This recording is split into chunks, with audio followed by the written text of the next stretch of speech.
Hi class. So I thought, even though I began teaching you this essay um, as an audio note, I thought that it would be easier for you if I make it into this pattern that we usually follow for essays.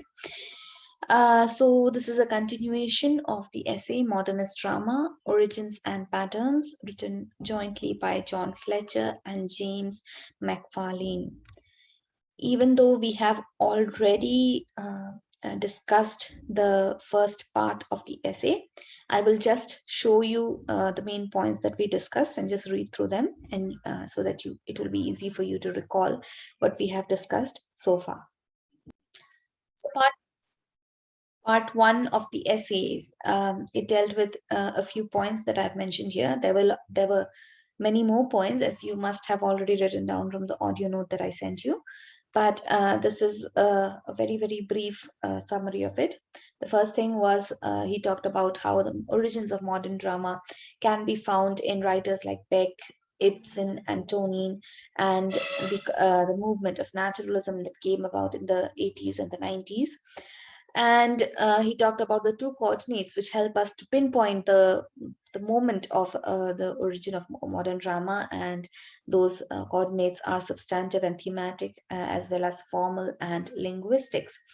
And that led us to the point where we understood that Ibsen is the representative writer who can said to be the founder of modern drama, in the sense that it was his works that fit the coordinates of being thematically problematic, as well as formally and linguistically experimental, right?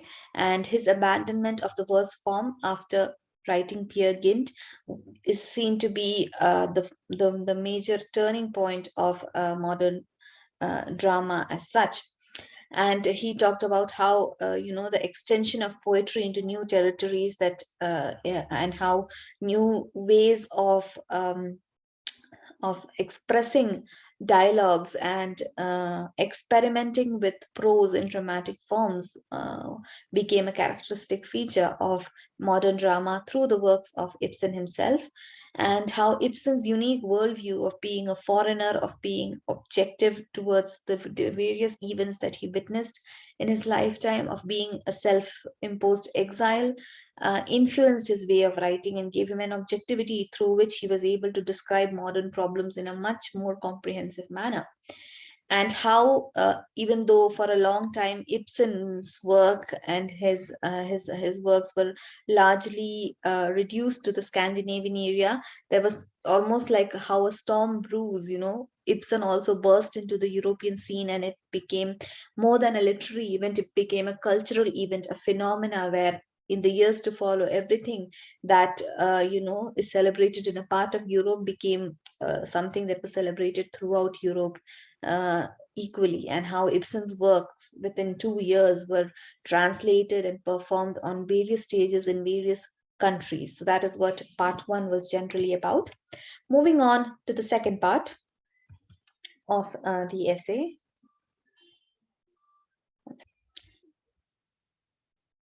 If of modern drama, Ibsen is the origin and impetus, Strindberg is its astonishing perfiguration, is what our authors begin the second part of it. So, if we can say that Ibsen is where the origin of modern drama can be found, it is Strindberg who becomes the representation or the perfiguration of modern drama as such.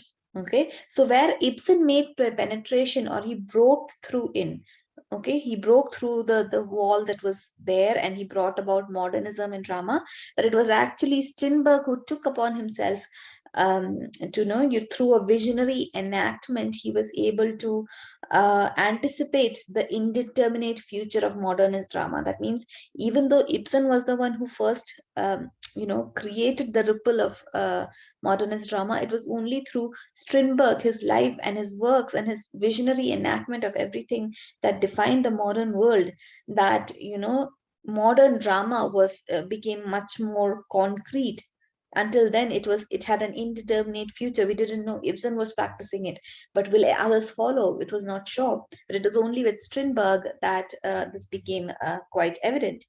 Now, another important or rather interesting aspect of this part is that Ibsen and Strindberg were contemporaries in the sense that both of them, during the formative creative years of their life, they were in echelon. Echelon means they were overlapping. They lived during the same period, right? They had parallel lives, and their work also overlapped significantly in the 90s.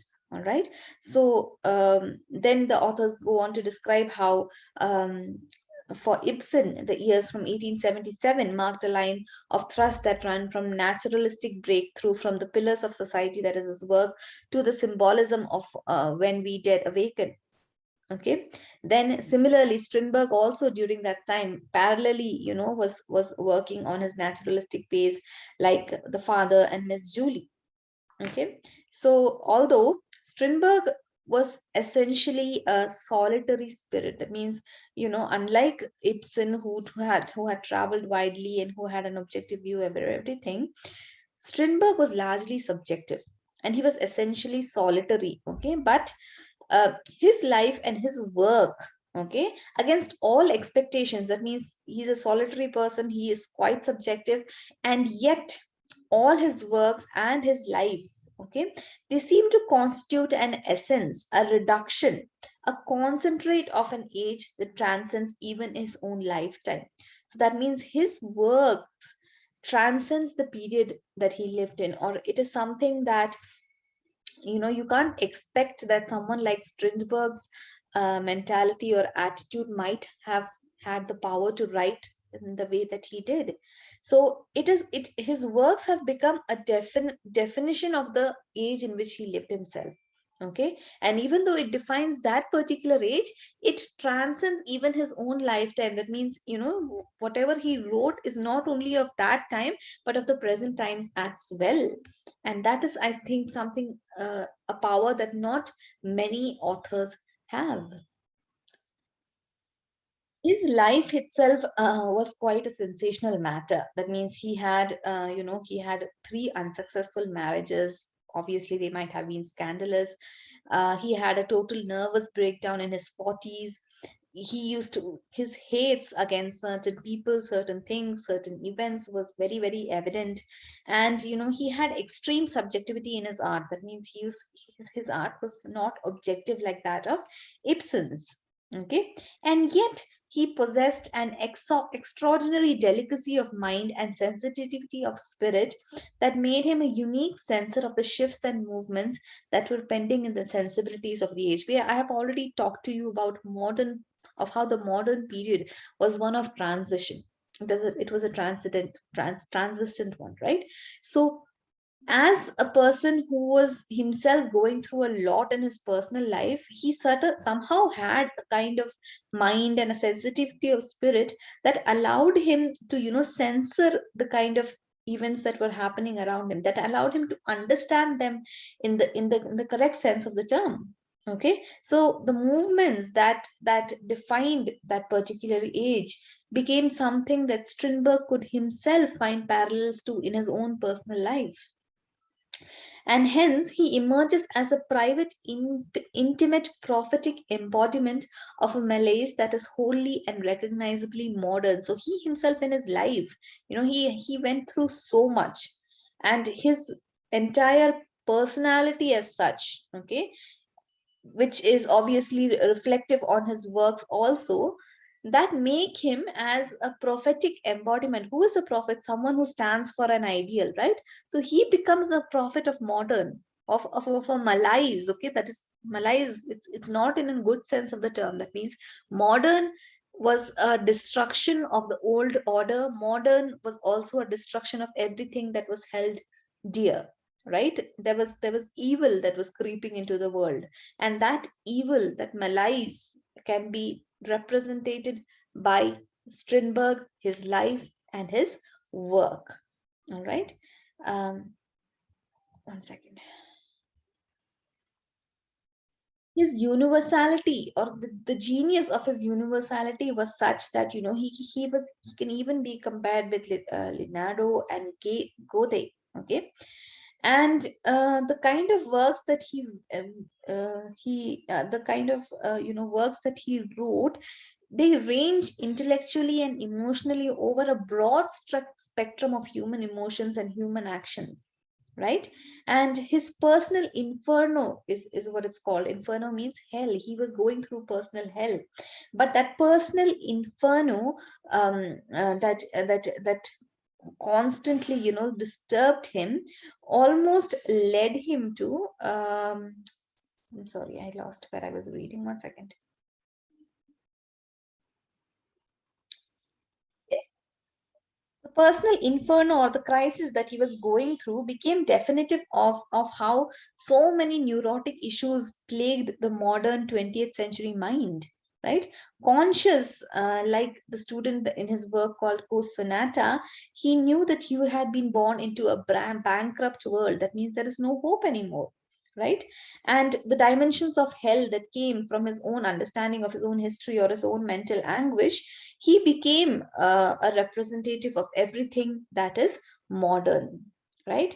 And the range and variety of his authorship, that means the kind of works that he has written, is so great. He wrote Byronic poetic plays, naturalistic tragedies, Shakespearean chronicles, expressionistic dream plays.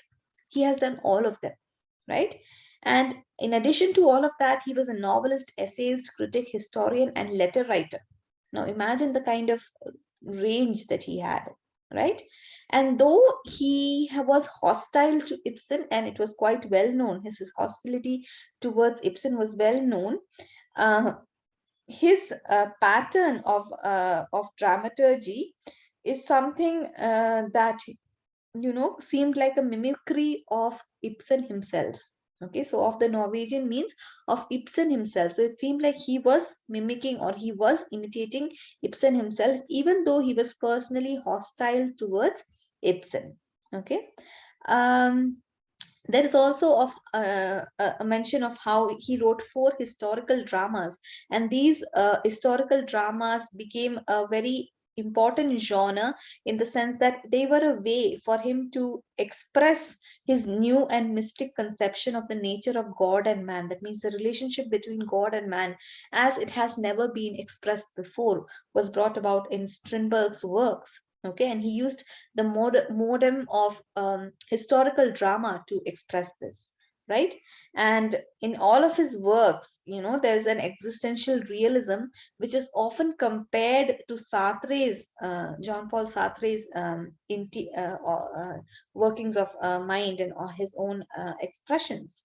Okay, and he became, he is someone who contributed most influentially to the European drama of the 20th century, and it is his audacious experimentalism that led us to that led towards the pathways in modernism, that then went on to create this world, the dramatic world of postmodernism that we have today. So everything from absurdism to surrealism to Dadaism, everything can be there. Its roots can be found back to the works of Ibsen and Strindberg, and how they became representative of the era that they lived in, of everything that was wrong with the world. And that is how part two ends.